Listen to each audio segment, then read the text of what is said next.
Hi, I'm Bill Miles, co-founder and creative director of Best Self magazine. We have today a special guest. His name is Leif Skogberg, and I met him at an event during this last year, and he very much impressed me with his commitment to sustainability and really tapping into your mind, body, spirit for the benefit of your own life as well as how you can impact others and the planet as a whole. And I think you'll enjoy this conversation. I'm going to give you just a quick background. Leif is a whole systems designer, a sustainability consultant, and a life purpose coach. He has nearly 20 years of experience in holistic living, leadership, and design. He helps his clients save money and achieve greater health, alignment, and resilience through integrated design. Welcome, Leif, and thank you for being a part of Best Self magazine today. Thank you, Bill, for having me. Appreciate the introduction. The You're invite welcome. to join you. So we're just going to have a little conversation here. And I'd like to start out with exploring how you got connected to sustainability. What does that term even mean to you?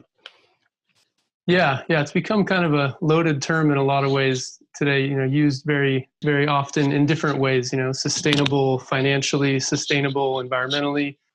But for me, I see sustainability as a holistic sort of framework of how we create a better world in the future. And a lot of people talk about sustainability as not really the goal anymore, because if we are sustaining what we have right now, we're still going down a bad path. We've already done so much destruction and degenerative things to the planet that we actually need to regenerate nature, and we need to restore things. And then we can be sustainable once we've repaired and restored things. And I think that's, an important thing to understand, is that sustainability it's a balance where we have to restore things to a point in which they're worth sustaining. We've gone to the other end of the spectrum of really degenerating things. So there's this degenerative and regenerative spectrum, and sustainability is kind of in the middle. It's that balance point. It's kind of ironic that we have to play catch up now, right? Yeah. You have kind of an interesting story of how, from your youth, of how you got connected to this, this profound interest of yours. Can you share a little bit about that? Yeah, definitely. So I was in a beekeeping family as a child. So I was actually out in nature a lot, very connected with natural systems. But I had a very rough childhood. My adolescent years were pretty challenging. And I actually thought that the end of the world was coming before I even would graduate high school, because I was graduating in the year 2001, and my dad was kind of the one of those end of days preppers, apocalypse is coming kind of people. And so in my early teen years, I was pretty self-destructive because I was being told we were self-destructing our planet. So I was in a lot of extreme sports, and I partied a lot, did a lot of drugs, and ultimately that led me to a place of deep suffering and really profound rock bottom. And I had a turning point where I basically had a near-death experience, was considering committing suicide, and was in a really challenging emotional, physical place. Lots of physical injuries, lots of physical pain, as well as a lot of emotional and family pain from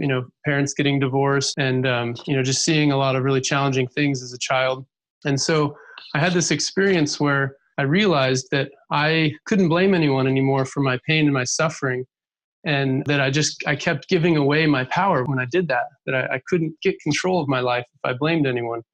And so I had this realization that if I wanted to have a future that was positive and that was healthy and that wasn't riddled with suffering, that I really had to choose wisely, and I had to find truth and understanding in order to live a better life. And that awakening was really the catalyst for me down a path of seeking, how do I create a better world for myself, become my best self, and reduce suffering for myself in the future? And how do I bring that to the world? Really interesting. Your realization was that the world is not going to fix your problems. You have to fix your problems. So it's a story of personal accountability. Exactly. Yeah. I was really angry with my dad and with what I had been told was this God who was going to end the world. And, I took out that anger on myself. I was very self-destructive because I felt powerless against these big authority figures that were destroying my life. before I even could graduate high school. And so, yeah, it was this self-responsibility and this threshold that I went through of really letting go of blame and forgiving my dad and forgiving, whatever God there may be, forgiving myself for what I'd done to my body and even my emotional life. And then it was this journey of how do I create a better world? And that's really what led me to a curiosity and an interest in sustainability a few years later. I will say that you came to that realization at a pretty young age. Many of us never get there, and if we do, it's often much later in life. So I think that you had a certain calling to bring some talent and spend as much of your life going forward influencing for good. Yeah, it definitely happened for a reason. And I have ever since that time felt very purposeful. As I inspire others from my journey, I become more inspired. And there's many who continue to inspire me in a very deep way to live even more deeply into my truth. Amen. So your work is kind of, as I understand it, and correct me if I'm wrong, but kind of split, that you have a personal side where you help as a life purpose coach for people, for individuals, and then you have a business side where you're a sustainability consultant helping businesses leave a better mark on the planet. Yeah, that's right. It is a split in the sense of how we see business in modern times. It's been very hard for people, even myself, to frame it and understand how it all fits together, because if you are a healer or a life coach, that's kind of one niche and industry. And then if you're an environmental activist and a sustainability activist, that's a whole nother kind of direction. And then there's a whole bunch of areas in between. So for me, what I've realized is that the journey to creating a sustainable world actually starts with individuals. We each need to understand how to be empowered and how to transform our lives and how to grow and how to, design our future, how to create an integrated design for our life, and to be able to believe in that vision, to be able to believe in a positive future self or a positive future planet, and then to be able to strategically take action to manifest that, to build that design that we want for our life. And the patterns and principles of how to heal and become whole in oneself is actually really, interestingly enough, it's very similar to sustainability. It's very related and relevant and connected to the garden of life. And so I started to, in my own personal journey towards healing and truth, I started to see all these patterns of how we become whole, how we integrate the various aspects of duality, of what people often talk about as the 4 elements or the 5 elements, and these different quadrants of our life and our existence. Ken Wilber talks about it as these 4 quadrants, and many others. Indigenous cultures have these different models of these wheels of life. And so, and on my own personal awakening journey, I was seeing these patterns. And then as I started to study permaculture and sustainability and natural building and ecology and horticulture, which is what my degree is in, environmental horticulture science. When I studied these things, I was seeing these same patterns, and I was having this sort of realization of it's the same, they're connected. And then some really profound spiritual teachers that came into my life were saying the same thing, that the water of our planet is polluted because the consciousness and the psyche and the emotions of humanity is polluted, and the mind of the collective conscious of humanity is influencing our environment and our world, as well as our culture is influencing our outer world. And there's these symbiotic relationships. It's more than a metaphor. It's actually an energetic synergy. Yeah, there's these reflections and these energetic synergies. And so as I started to see all these patterns, I really wanted to create a model and understanding for myself that maybe I could even share with others about how they all connect. And that's what I created a few years ago. I call it apriculture design. Apriculture. Yeah. Well, I'm just going to read the quote and then you can describe it a little bit. But you say that it's a concept of designing and building an appropriate and appreciation-based world and culture, henceforth apriculture, and that it uses a simple garden-based framework for creating a sustainable world from the inside out. Yeah, exactly. So as I was saying, there's these patterns of inner and outer landscapes. I couldn't ignore the connections and the interdependence and interconnection. And so as I started to explore them further, I realized there's many other people who have taught about this and who have spoke about this. Rudolf Steiner was one of them. He had a very large teaching on holistic healing and pedagogy and farming and all these different aspects of how we create balance and harmony in our reality. And so these inner and outer landscapes, if you look at the garden of nature, the ecology of it is really made up of mineral systems, this element of earth, these water systems, water element, atmospheric, air, gas elements, and these energy systems, these energy cycles that flow through and drive the whole system. And in the human body, it's very similar. We have this physical, nutrient, mineral-based structure, our bones, our muscles, it's all the structure. Then you have the water, the liquids, both in the vascular system as well as the lymphatic system that really circulates and move nutrients around. And you have the gases and oxygenation and how important that is for all the cells to work properly. And then you also have the energy, the kind of like the spark in our eyes that drives the whole system. And we get that from, directly absorbing the sun, but also from our food energy and when it's unlocked. I'm not the first one to come up with these connections, but I've been starting to put them all together and to create this easily understood garden-based, nature-based framework of how we can actually systematically heal nature, culture, society, economic systems, and the individual self that is at the center of it all.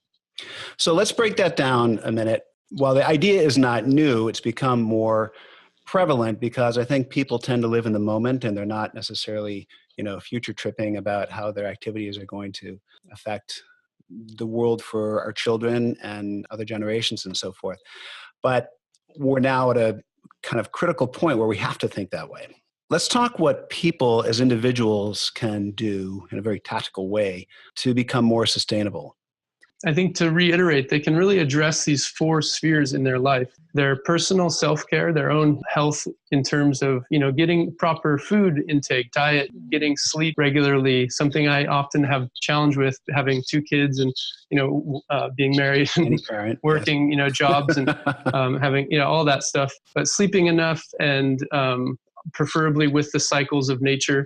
There's a lot of science to back up that. And then getting exercise, meditating, like really not, being too fiery in the head, not too busy in the head, and keeping the energy systems in our body balanced and circulating properly.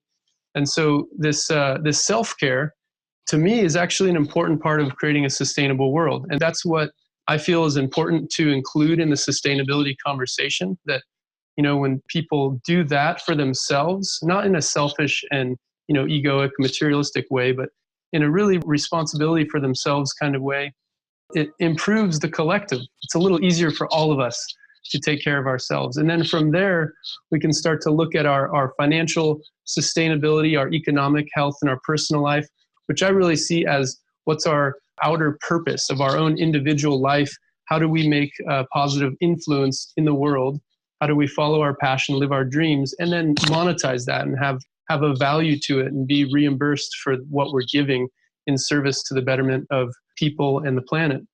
So there's a consciousness about our self-care being that if we take care of ourselves, then we're self-reliant and have a relatively low footprint or impact on other people, and that we're in a best position to be mindful about all of our actions, which I think is fantastic.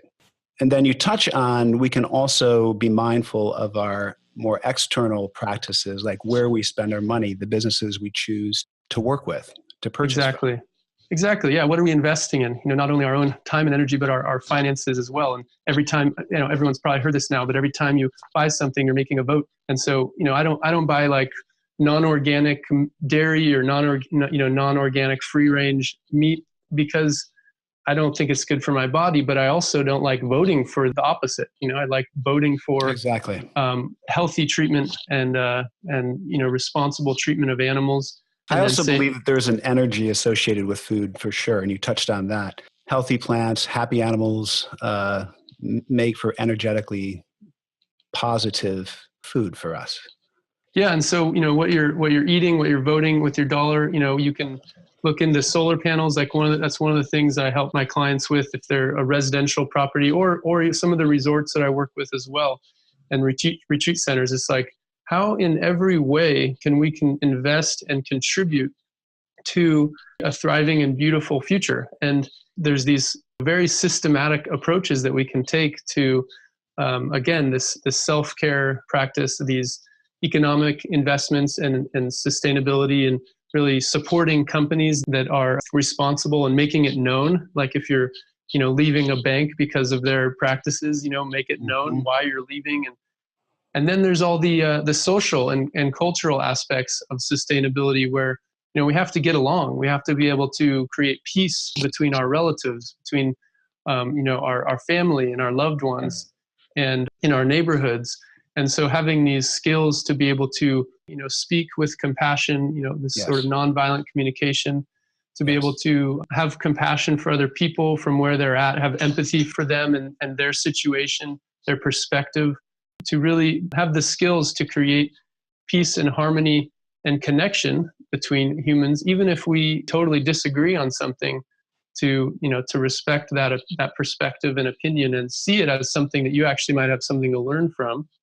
So when you have clients approach you, is this kind of new for them, or are they already of the framework and what you're providing is like tactical direction? It's a little bit of both. Usually they align with the vision and they have a sincere, heartfelt intention to live in this kind of way where they want to be the change they wish to see in the world. They're interested in going green, taking care of the planet. They want to understand how to really facilitate a better relationship, like in a community or an eco village, and situations that I've worked with where, we people bring me in to be able to help facilitate dialogues, team building, difficult conversations, integrated design. So usually there's an in for them. There's a doorway that has a direct need associated with it, whether it's diversifying their revenue streams on their property or their farm, whether it's, reducing their environmental impact and being more efficient with their utility costs. Usually there's a direct need that is being addressed. I just, meet them where they're at and help them address the issues at hand. And then I start to, evolve the conversations of, well, how about, have you considered, doing some reflection and analysis of your culture in your organization, and how do you create synergy and coherence and build a team of trust and, a team of people who are stoked to come to work. Do you get involved with school systems? I would think that would be an important part, both from an institutional standpoint. The educational is more obvious, but also schools are not known for having, a great carbon footprint. A little bit. And certain schools now have their gardens and they actually prepare school meals from their gardens, which is extraordinary. Others are still stuck with vending machines, filled by Coca-Cola. Yeah, it can be challenging with some schools. I actually got started, I think I might have mentioned this to you previously, but I got started as an activist in Santa Barbara, California. Yes. I was attending university there and was a student organizer and activist at the Santa Barbara Community College I was there for 4.5 years. And it was one of the greatest experiences and teachers of any of my classes that I took, was actually that direct hands-on organizing a team of people with a bunch of different campaigns and, marketing these different classes, courses, initiatives. And we actually, I was working with a statewide group of students across California, and our goal was to transform the higher educational institutions to become the largest green enterprise in the state. Right, which was very ambitious. We were actually quite successful. Awesome. That's the right state to be doing it in. Yeah, it was huge because we had students working at city colleges, Cal States, and UCs. And those systems combined had a tremendous buying power, tremendous influence on policy. And of course, they're educating the future. So we passed a number of policies on everything from, zero waste and transportation alternatives to renewable energy, green buildings, organic foods in the cafeterias. It was pretty comprehensive. And that was really where I got lit up and really engaged in this greater conversation of not only can we make change, but we can make change on a huge scale. Absolutely. It kind of goes back to, can one person actually make change on a grand scale? And the response is, any change that's ever been made at a grand scale started with one person. So Yeah. that's really the only way it can happen. That's really at the essence, as I kind of mentioned, the essence of apiculture is that at the center of creating a sustainable world, a lot of the sustainability models talk about ecology and society and economics. But I kept thinking, well, where's the individual in that whole model? And so that was right at the center of it. And actually, they're the ones making everything happen. So any individual that is hearing me talk about this or who's working in sustainability in any way, whether it's personal health and awakening or social issues or environmental, they're making a choice to be a leader and to have a ripple effect on their surroundings. That's what happened for me, and that's what Gandhi did, and all these amazing teachers and leaders, they've chosen to be the change they wish to see in the world. Kind of where you started, anybody can do that just by starting with your own self and your own family. Exactly. If you can be a change maker for yourself and for your family, you've done heroic deed for the world. Exactly. Right. Yeah, we don't have to take on the weight of changing all the spheres of our reality. We can pick one and focus on it. And that's one of the reasons why I really feel like this is important to bring this awareness that just because someone is working on an economic issue to make economics more sustainable doesn't mean that they're any less important than if they're working on environmental sustainability, or social issues. They're all a part of a whole. And I think it's important for us to see that and understand that and support people to follow their passions and connect it with this bigger framework. And in fact, economics is what really drives the whole machine. So if you can tackle the problem through economics, you have the greatest chance of sustaining progress. And I happen to be a big believer in the power of business to impact social change. And I know that you are a believer of that as well. That's why I created a business around it. Yeah, exactly. And in our magazine, we're always uncovering new businesses, new business models that have sustainability as a thread. There's a line that you once wrote, which really captured me. It's that nature is our teacher and our mirror for our collective consciousness. Yeah. And I thought that was very beautiful and poignant. And I just wanted you to touch on that for a minute, our connection to the natural world, which we often lose track of, and how important that is. Well, it's a big topic. There's lots of different angles to look at it from. But ultimately, the natural world has always been a metaphor for our culture and our lives, our religions, right? We were thrown from the Garden of Eden because of this original sin, doing something wrong. And then we have had this relationship for many thousands of years where we are no longer part and parcel of the Garden of Eden. We're not stewards of it anymore. And so this new story that's emerging is really looking at that as being, okay, that was a time period in human evolution where we had to psychologically separate ourselves from our creator, who's like going through adolescence, separate ourselves from our parents, from Father Sky and Mother Earth, and kind of rebel and be a little bit destructive, sort of like a teenage boy in some ways. Not always the case, but I know I was that way. And I'm seeing it in my 11-year-old a little bit. But yeah, so this new story that's emerging is really about, okay, we're actually caretakers of the earth. We're stewards of the garden, and we can have a regenerative impact. Our impact doesn't have to be negative and destructive. And so when we go out into nature, it's a healing experience just being in nature, the exercise, the sunshine, the fresh air, just that alone. But if we actually do a walk in nature with intention and with a question, we can be reflected some really powerful teachings, whether it's the patterns from a leaf, whether it's an animal that has, some powerful connection with us.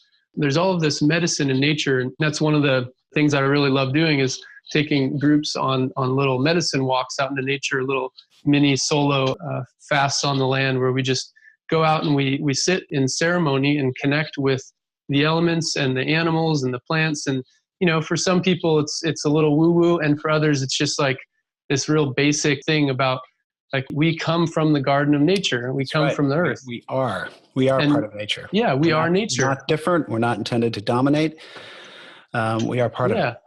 Yeah, and so when we go out and we connect with these elements, it's an ancient language in us. It's an ancient way of connecting and communicating with something it is us. And so that's one aspect of it. But as I was saying earlier, it's like as we begin to awaken and blossom as a species, then I think that simultaneously is being reflected in how we build buildings, how we design our infrastructure and our roads, and how well we care for these natural systems that are the foundation of all life. I hope that the trend continues that way. Yeah. And you did actually mention at one point, believing that businesses in general, that the future of business is about social responsibility and that profits will become secondary. Yeah. I would like to believe that. I'm maybe a little too jaded to believe that the profits becoming secondary is actually going to happen. I think being profitable while having a sustainable model is going to be the hybrid, because I think a business must be profitable and must seek profits in order to continue to do what they do, however sustainably it is. Yeah, I agree. I mean, the business world, from everything that I've heard from a lot of the corporate sustainability executives and chairs and directors, sustainability is smart business. If you don't have a sustainability department, you're declining. A huge awakening of how supply chains are dependent on natural systems, how products and the quality of our products are dependent on people, how the carbon emissions are really creating an insecure environment for crops and foods and fuels and fibers and all these things that big corporations rely on. There's been an awakening, oh, wow. Like if we don't have these raw materials, these raw resources, this stability of natural systems to provide for us, we don't have anything. And that philosophy doesn't always serve short-term profits, which is what a shareholder, public companies are driven by short-term results. Right. And that I think is the model that is going to shift. I think exactly. When that can shift, I agree. Everything can fall in place. Yep. And in fact, all the new kind of hot emerging companies you hear about, Warby Parker and so forth, they're all built on a sustainable model. Exactly. Absolutely. The consumers are demanding it, just like with organic food and healthy products, healthy homes. As more and more people, such as you and I and all of those listening to this, as we demand more and more of these kinds of awarenesses in corporations, these kinds of policies and programs. I mean, corporations that don't have sustainability programs are having a hard time recruiting millennials. They're having a hard time getting people. You're absolutely right. It's very hard to compete for the labor force. Yep. People want to work for companies that do good.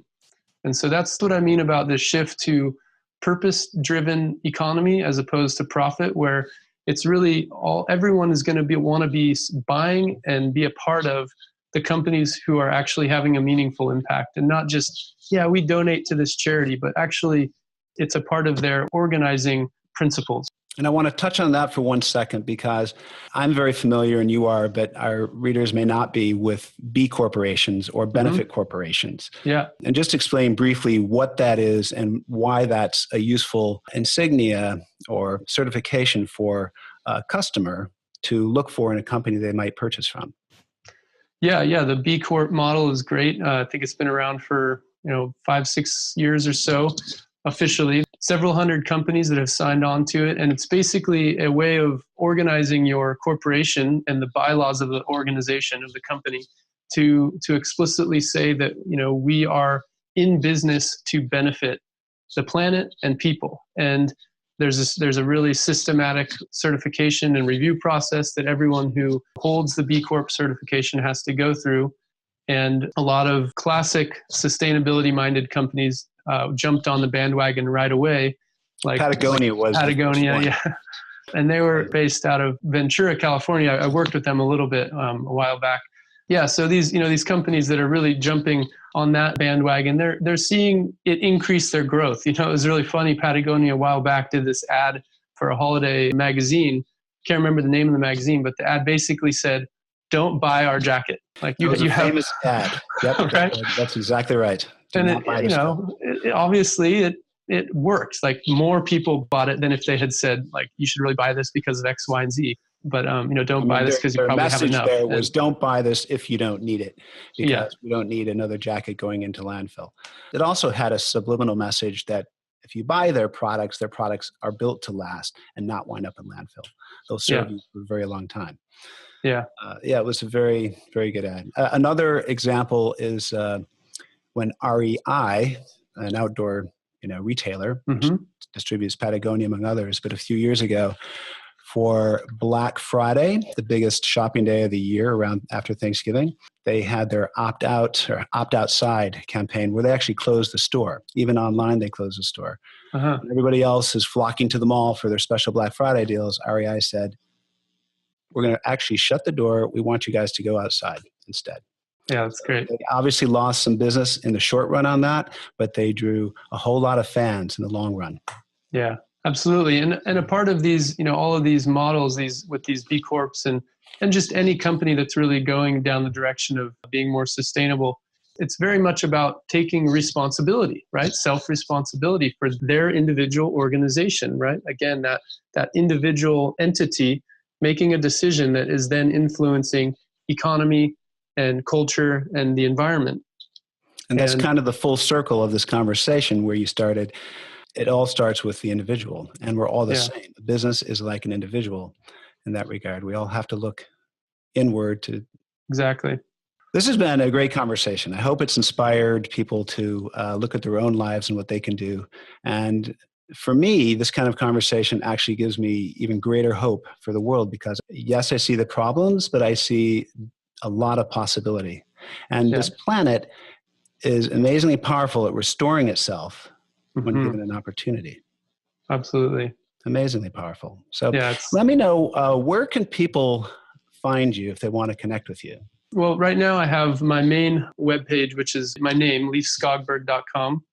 And that's kind of the general overarching, find out about all the different things that I offer.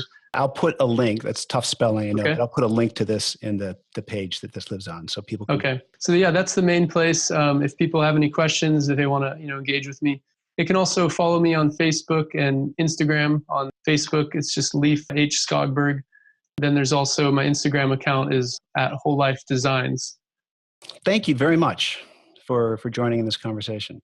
Thank you and your whole team at Best Self Magazine for reaching out to people and having conversations like this and sharing knowledge and information, because that's really, I think, the last thing I'll say about this whole conversation is we all have to start on the journey of understanding sustainability somewhere. Yes. For me, it's really important that we don't judge people for being quote unquote bad or unsustainable. They might just not be educated. They might not be aware of the impact that they're having. So I think we need to be honest with people and at the same time, like compassionate and loving with them and not be, self-righteous, super eco kind of people where that turns people down.